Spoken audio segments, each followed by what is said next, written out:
મિત્રો, આજે આપણે ઇજારાનો અર્થ અને તેના પ્રકારો વિશે જાણીશું. તો ઇજારો એટલે શું? તો કે ઇજારા માટે અંગ્રેજીમાં મોનોપોલી શબ્દ વપરાય છે. મોનો એટલે એક અને પોલી એટલે વેચવાની ક્રિયા. આ રીતે જોતા જ્યાં જ્યાં એક જ વેચનાર દ્વારા વેચાણ થતું હોય તો તેને ઇજારો કહેવાય. તો કે ઇજારો કોને કહેવાય? તો એક જ વેચનાર દ્વારા વેચાણ થતું હોય તેને ઇજારો કહેવાય. હવે જોઈએ પૂર્ણ કે શુદ્ધ ઇજારો. તો પૂર્ણ કે શુદ્ધ ઇજારો કોને કહેવાય? જ્યારે બજારમાં એક જ વેચનાર હોય અને તેને હરીફનો બિલકુલ સામનો કરવો ન હોય ત્યારે જે ઇજારો અસ્તિત્વમાં આવે છે તેને પૂર્ણ કે શુદ્ધ ઇજારો કહે છે. જ્યારે એક જ વેચનાર હોય અને તેને બિલકુલ હરીફાઈનો સામનો કરવો પડતો ન હોય તો તેને કેવો ઇજારો કહેવાય? પૂર્ણ કે શુદ્ધ ઇજારો. શુદ્ધ કે પૂર્ણ ઇજારો એક કાલ્પનિક બાબત છે, પરંતુ અપૂર્ણ કે મર્યાદિત ઇજારો વાસ્તવિક જગતમાં જોવા મળે છે. પૂર્ણ કે શુદ્ધ ઇજારો છે ને એક કાલ્પનિક બાબત છે, જ્યારે અપૂર્ણ કે મર્યાદિત ઇજારો છે ને એ આપણે વાસ્તવમાં રોજબરોજમાં જોવા મળે છે. હવે જોઈએ મર્યાદિત ઇજારો. વ્યવહારમાં વપરાતા ઇજારો શબ્દ મર્યાદિત ઇજારાનું સૂચન કરે છે. મર્યાદિત ઇજારો એટલે એવું બજાર કે જેમાં એક જ ઉત્પાદક હોય અને તે જે વસ્તુનું ઉત્પાદન કરે તેની નજીકની અવેજી વસ્તુ બજારમાં મળતી હોતી નથી. તો કે મર્યાદિત ઇજારો એટલે કેવો ઇજારો કે એક જ વેચનાર હોય અને જે વસ્તુનું ઉત્પાદન કરે તેની નજીકની અવેજી વસ્તુ છે ને તે બજારમાં મળતી નથી. બજારમાં અવેજી વસ્તુઓ મળે ખરી, પરંતુ ઇજારામાં ઉત્પાદક જે વસ્તુનું ઉત્પાદન કરે છે તેની નજીકની અવેજી તરીકે કામ આવી શકતી નથી. જેમ કે ભારતમાં રેલવે સેવા, દાખલા તરીકે સૌરાષ્ટ્રના સંદર્ભમાં વીજળીમાં PGVCL વગેરે. હવે જોઈએ આપણે ઇજારાના લક્ષણો. તો કે ઇજારાના લક્ષણો કેવા હોય? તો કે એક જ વેચનાર હોય અથવા તો એક જ ઉત્પાદક હોય. પછી અસામાન્ય નફો. એ તો ઓબ્વિયસ જ છે કે એક જ વેચનાર એક જ ઉત્પાદક હશે એટલે તે ધારે તેટલી કિંમત લઈ શકશે, એટલે તેને અસામાન્ય નફો થશે. પછી નજીકની અવેજી વસ્તુનો અભાવ, અવેજી વસ્તુનો પણ અભાવ હોય છે. પછી પેઢી એ જ ઉદ્યોગ. હવે જે પેઢી છે એ જ ઉદ્યોગ હોય છે. નવી પેઢીને પ્રવેશમાં અંકુશ. તો કે નવી પેઢીને પ્રવેશમાં અંકુશ હશે. પછી ઇજારેદારનો કિંમત અને ઉત્પાદન પર અંકુશ. તો કે તે ધારે એટલી કિંમત લઈ શકશે અને તે જેટલી તેની ઈચ્છા થાય તેટલું ઉત્પાદન પણ કરી શકશે. હવે ઇજારાના પ્રકારો. તો એમાં પહેલું છે પૂર્ણ કે શુદ્ધ ઇજારો. જ્યારે બજારમાં એક જ વેચનાર હોય અને તેને હરીફનો બિલકુલ સામનો કરવાનો ન હોય ત્યારે જે ઇજારો અસ્તિત્વમાં આવે છે તેને પૂર્ણ કે શુદ્ધ ઇજારો કહે છે. જ્યારે બજારમાં એક જ વેચનાર હોય અને તેને હરીફાઈનો બિલકુલ સામનો કરવો પડતો ન હોય ત્યારે જે અસ્તિત્વમાં આવે તે ઇજારાને પૂર્ણ કે શુદ્ધ ઇજારો કહે છે. તેને નિરપેક્ષ ઇજારો પણ કહે છે. તો કે તેને નિરપેક્ષ ઇજારો પણ કહે છે. શુદ્ધ કે પૂર્ણ ઇજારો એ કાલ્પનિક બાબત છે, વાસ્તવિક જગતમાં જોવા મળતો નથી. તો કે એ એક કલ્પના છે, તે વાસ્તવમાં જોવા નથી મળતો. હવે મર્યાદિત ઇજારો. મર્યાદિત ઇજારો એટલે એવું બજાર કે જેમાં એક જ ઉત્પાદક હોય અને તે જે વસ્તુનું ઉત્પાદન કરે તેની નજીકની અવેજી વસ્તુ બજારમાં મળતી હોતી નથી.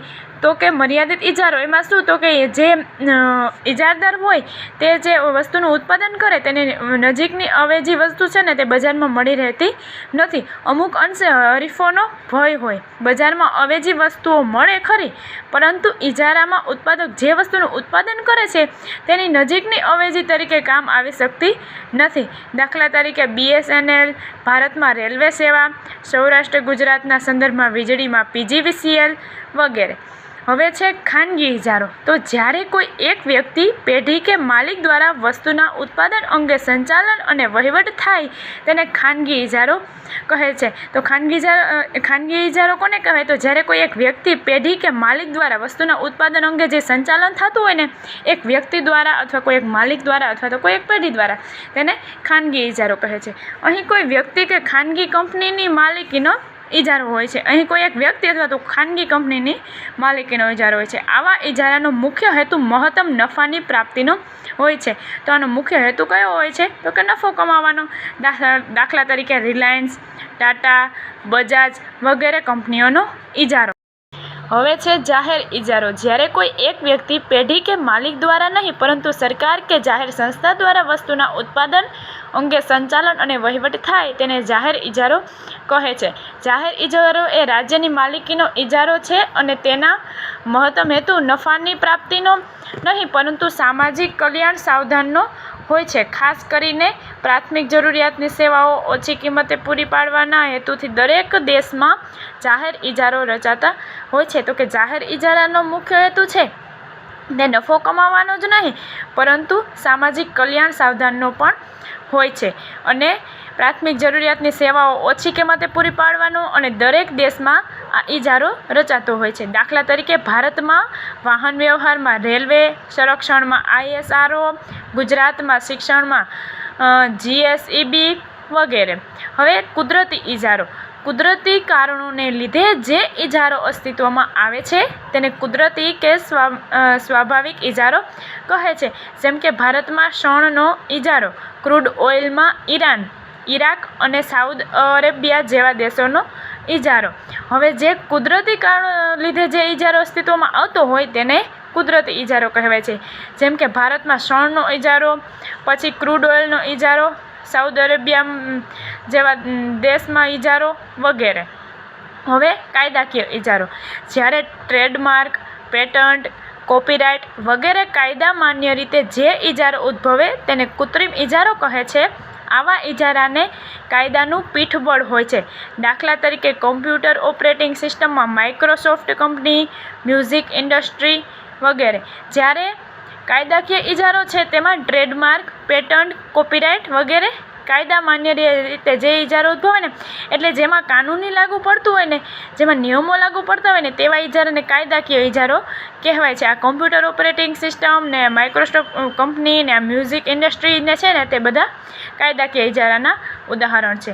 હવે છે ભેદભાવયુક્ત ઇજારો. તો કે ઘણી વખત ઇજારેદાર એક સમાન વસ્તુની વિવિધ ગ્રાહકો પાસેથી વિવિધ કિંમતે લે છે.